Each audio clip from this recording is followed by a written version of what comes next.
Cet escalier, beaucoup de gens le peindraient, et c'est une erreur.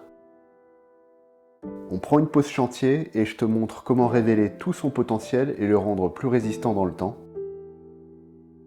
Et tu vas voir, on peut protéger le bois durablement sans le masquer.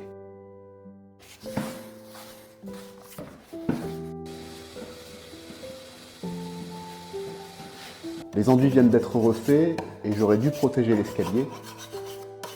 Je décape avec un couteau à enduire. Et là, je vais poncer avec un grain de 80. Donc garde bien les deux pièces de papier de verre, ce sont des pointes de rechange, comme c'est cette partie-là qui va s'user en premier. Le mieux est d'utiliser une petite ponceuse de type souris.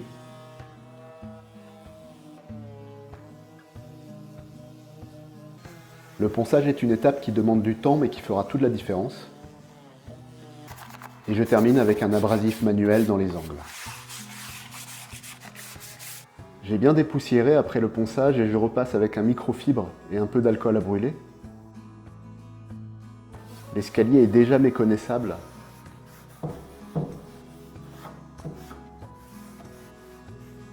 C'est à cette étape que tu détectes les défauts dans ton escalier. Ici, on a des clous qui ont été rebouchés à la pâte à bois. Ça ne me dérange pas trop, c'est régulier et plutôt discret. Mais c'est une situation que tu as déjà peut-être rencontrée. Le résultat est décevant parce que les défauts naturels du bois sont souvent plus foncés. Donc plutôt que d'essayer de trouver la même teinte que ton bois, il vaut mieux utiliser de la pâte à bois plus foncée. Tu vois ici, j'utilise une teinte Vengay pour reboucher un petit enfoncement, donc une teinte beaucoup plus sombre.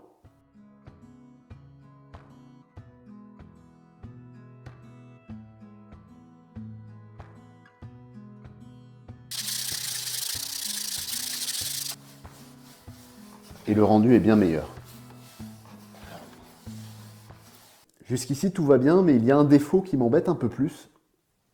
A priori, c'est un escalier en bois résineux qui a été teinté en chêne foncé. Alors pourquoi pas, mais la teinte n'a pas été faite dans le sens des fibres du bois. Et là, si je fais rien, ça va se voir comme une truelle dans une tasse. Sur le limon, c'est pareil. Donc aime la vidéo pour me donner du courage parce que je vais finalement devoir refaire une teinte. Pour la teinte, j'utilise la gamme 1919 de Moller en chêne foncé pour garder la même couleur que l'escalier actuel. L'important, c'est de garder la même marque entre la teinte et la couche de finition pour éviter les problèmes d'incompatibilité. Et pour les outils, j'utilise un spalter et une brosse un peu plus fine pour les angles.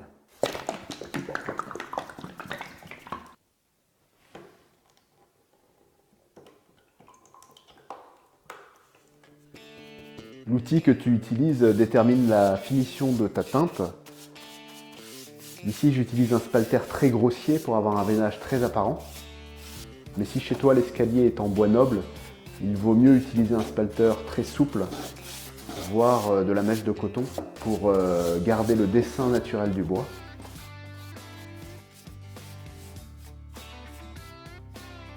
Il faut appliquer la teinte dans le sens des fibres du bois.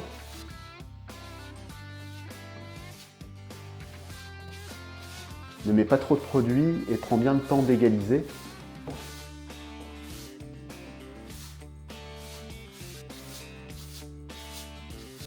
La petite brosse sert à combler les manques, toujours dans le sens des fibres.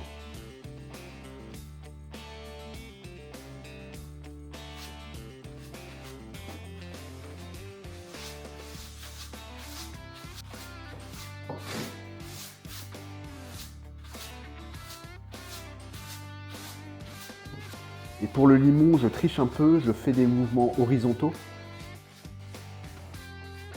plutôt que de suivre scrupuleusement les fibres du bois.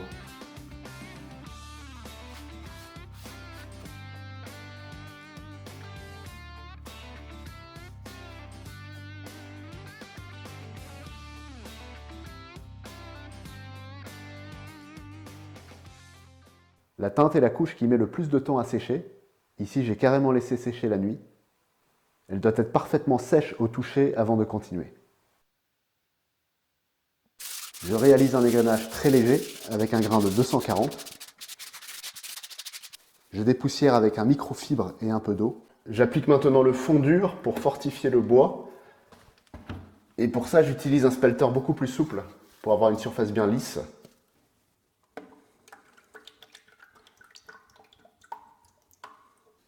Le fond-dur a deux fonctions. Il durcit les fibres du bois pour le rendre plus solide et il sert de primaire d'accrochage à la couche de finition. C'est une étape fondamentale pour la durabilité de ton escalier.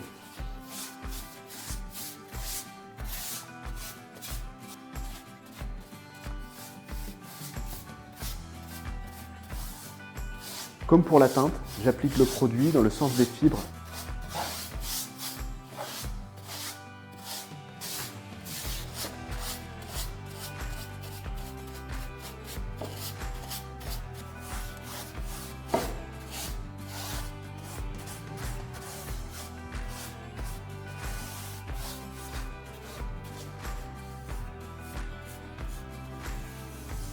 Ici, j'ai pris un parti pris artistique.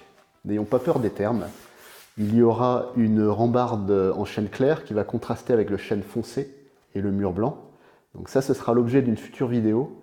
Donc si tu veux pas rater ça, il faut à tout prix t'abonner. On est souvent tenté de mettre plus de fondure pour plus de solidité. Mais pour un rendu impeccable, mieux vaut au contraire appliquer un film très mince qui sera totalement absorbé par le bois et qui deviendra invisible au séchage. Le fond-dur est sec, il faut compter à peu près 2 heures. Et avant chaque nouvelle couche, j'effectue un léger égrainage avec un grain de 240. On passe à la finition, 2 couches de vitrificateur. J'ai opté pour un vitrificateur mat et incolore qui sera donc totalement invisible. Pour un bois durable, il y a donc 3 étapes.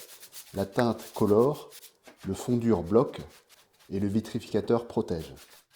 La texture du vitrificateur est très similaire à celle du fond-dur, donc mêmes outils, un spalter souple et une petite brosse, et même méthode d'application. J'applique 2 couches de vitrificateur en laissant sécher environ 2 heures et en réalisant un léger égrainage entre les 2 couches. Hors caméra, j'ai terminé de peindre les murs et pour la finition, j'opte pour un joint acrylique parce qu'il est élastique et qu'il ne fissurera pas avec les variations du bois. Je délimite le futur joint avec du ruban de masquage.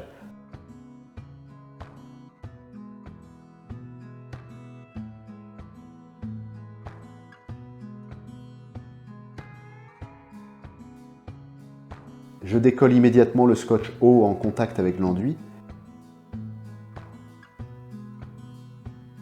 et je peins sans attendre que le joint sèche. Le meilleur moment pour décoller le scotch bas en contact avec le bois est environ 1 heure après avoir appliqué la peinture. Elle sera sèche au toucher mais suffisamment souple pour ne pas s'arracher.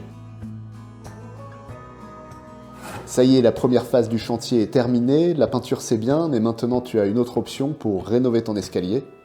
Si ça t'a aidé, pense à t'abonner pour les prochains projets, c'était la pause chantier, ciao!